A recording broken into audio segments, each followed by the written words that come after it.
I gotta tell you, I own one of these. I was a backer, of course. I am so impressed with this coffee brewer that I want to gift them to everybody.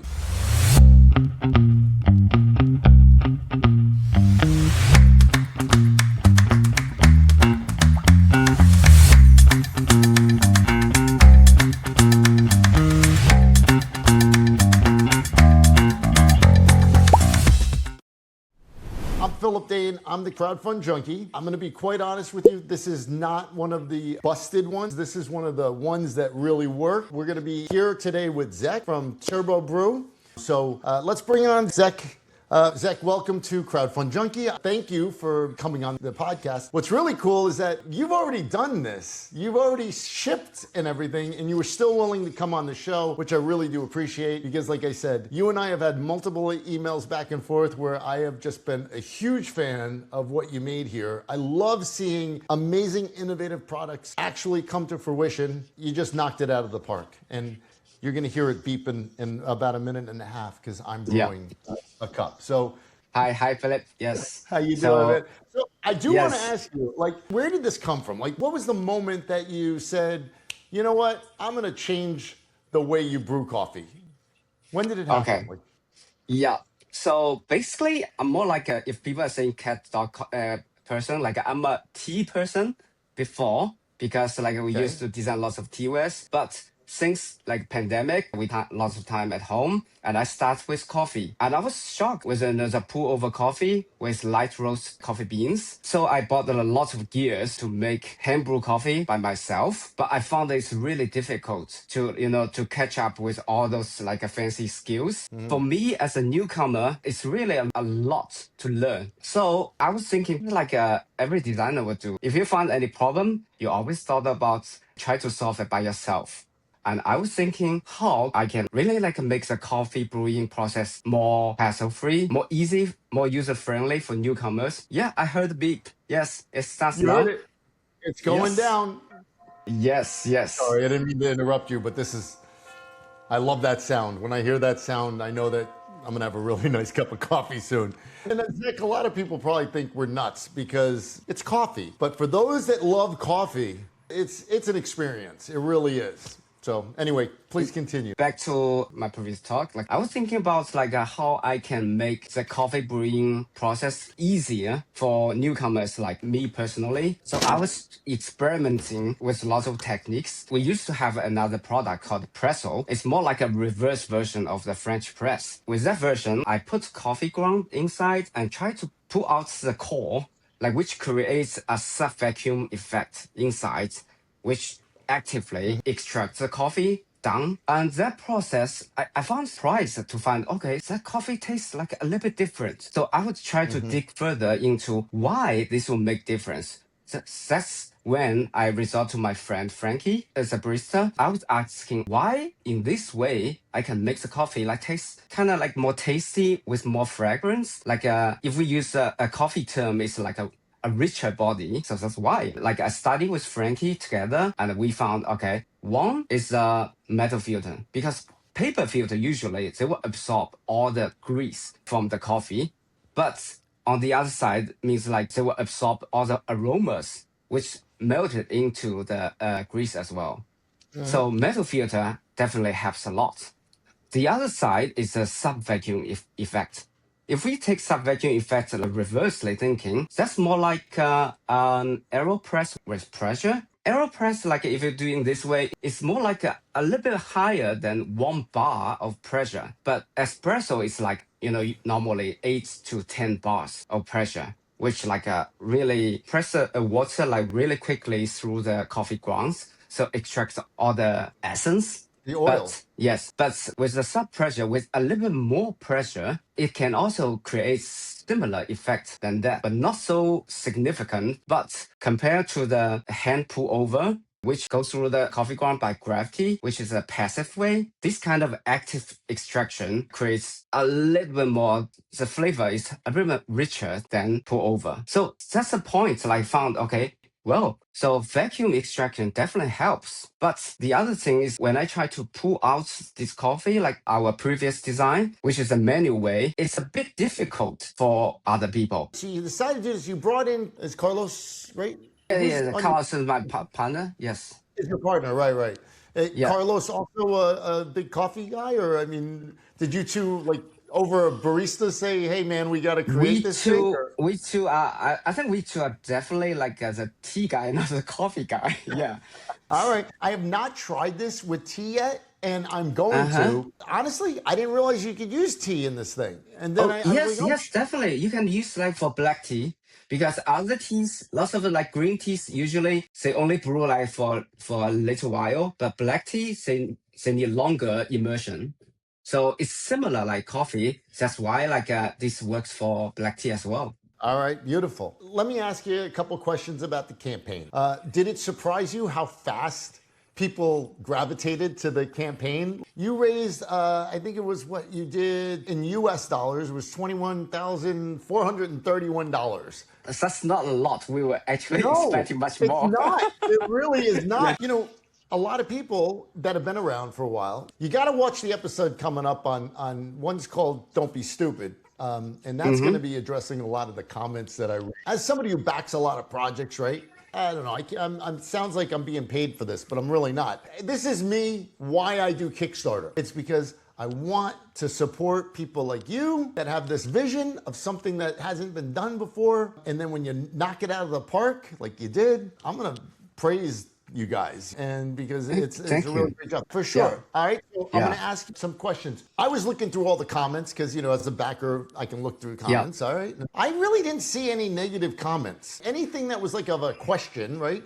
Can you recall what was your biggest complaint that somebody had? I think If you can remember. I think the biggest complaint is it's just the delivery because like we deliver it almost worldwide, but to certain places like somewhere in Mid East, like it did take a lot of time, maybe due to war or maybe due to I'm not so sure exactly actually, but takes a long time. But I would say like most of the backers on Kickstarter are super nice and most of them are really patient, but occasionally like because long waiting is really I can feel that as well. Long waiting is really annoying. So I think like some of them maybe being a little bit impatient and ask quite frequently. But I think the good thing is eventually it's all get done, all arrives, never missed. Even one missed in Europe, like we will just immediately resend it. As soon as we confirm it's lost or it's been too long, it's not traceable, then we'll send another replacement. As said, we're not going for like getting rich on Kickstarter. We're more like it's a very good platform to introduce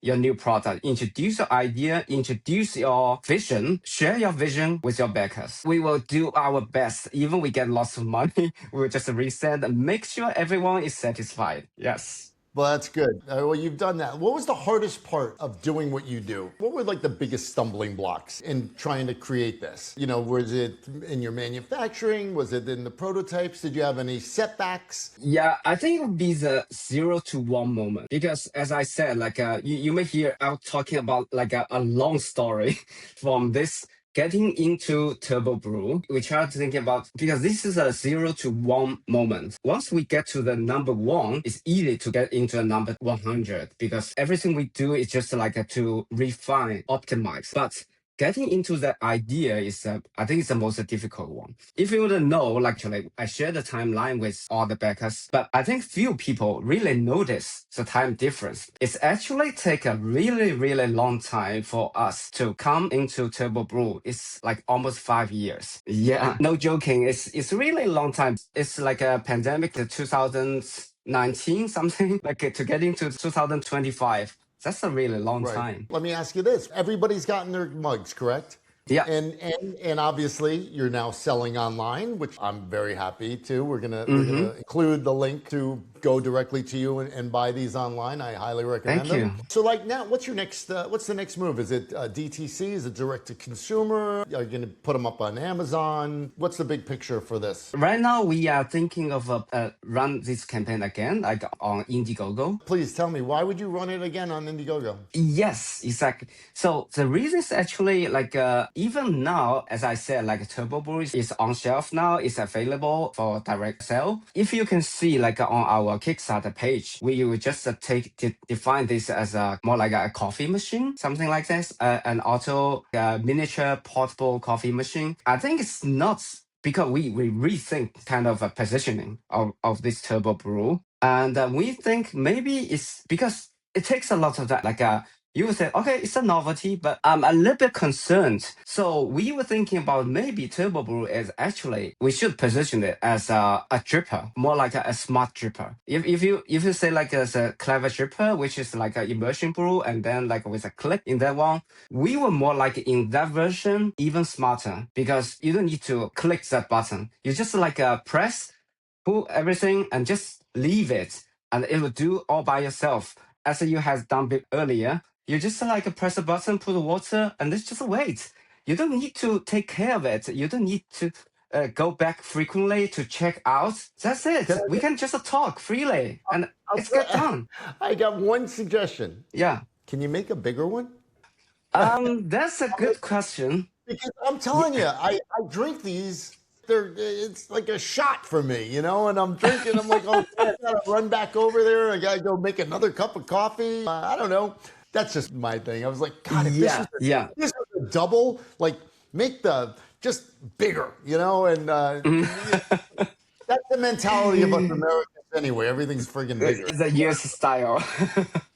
I don't know, man. Well, that's interesting. So I hope that this helps with your new campaign going in Indiegogo. So people, you know, the whole premise of the show was really, I was so fed up with all the, I'm telling you, wait till you get to the point where you see the shit that I got burnt on. And then just listening to everybody out there complain about it, you know, and the goal that we do is that, you know, I'm going to give you a perfect example. I just backed like 4 things last week, right? All 4 of them said that they're too busy to come on the show, but they wish me the best. And in a very polite way, I say to them, I say, you understand that, like, I'm not an influencer.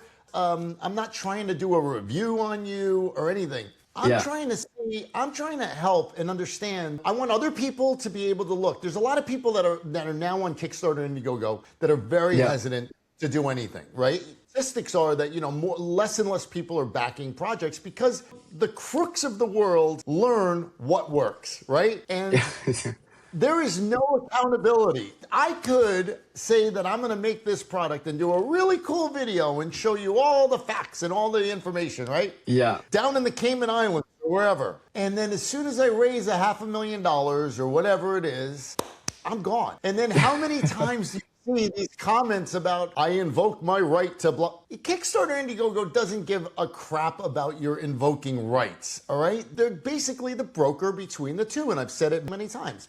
They're putting you together with them together, and they move the, but that's it. And the money just moves through.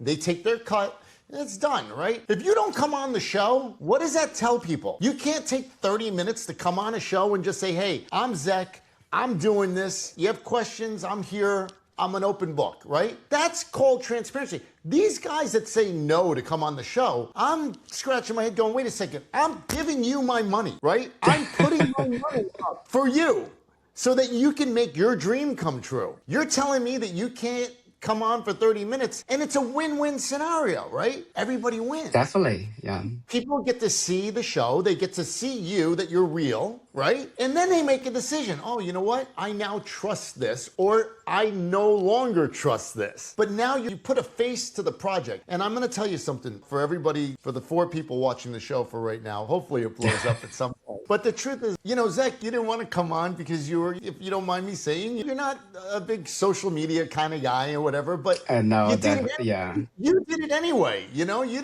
were like, all right, I'll come on. And by the way, you look great. So, well, you know, and I really appreciate it because I know this is not something that you may never have done before. But to have you on, definitely the first time. and to have you on says a lot, man, because you're the real deal. And I'm very happy and proud to have gotten to know you. And I acknowledge you for actually doing what you said you were going to do. In a time where these 2 platforms especially are literally berated with bullshit and people getting scammed. I'm probably getting scammed maybe one out of 7 projects that I back. That's a lot.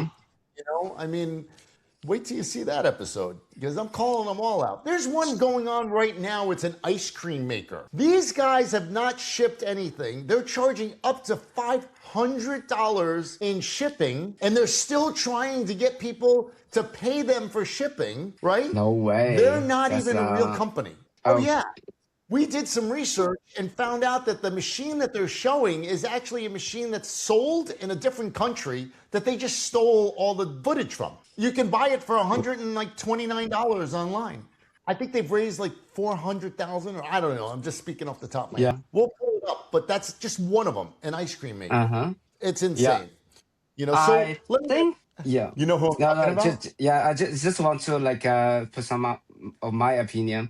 I think like for most people, like for most creators going on Kickstarter, I think most of them are really trying to create something. Like not just taking this as a business. Those scams is more like some of the agency, let's say, are running this as a business.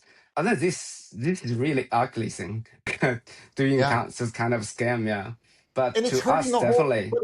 It hurts the whole industry. It hurts people like you. Definitely, You know what I mean? definitely. But, Yes. and that's why I try to tell these guys when I back somebody, right? I'm inviting you onto the show to help you, right?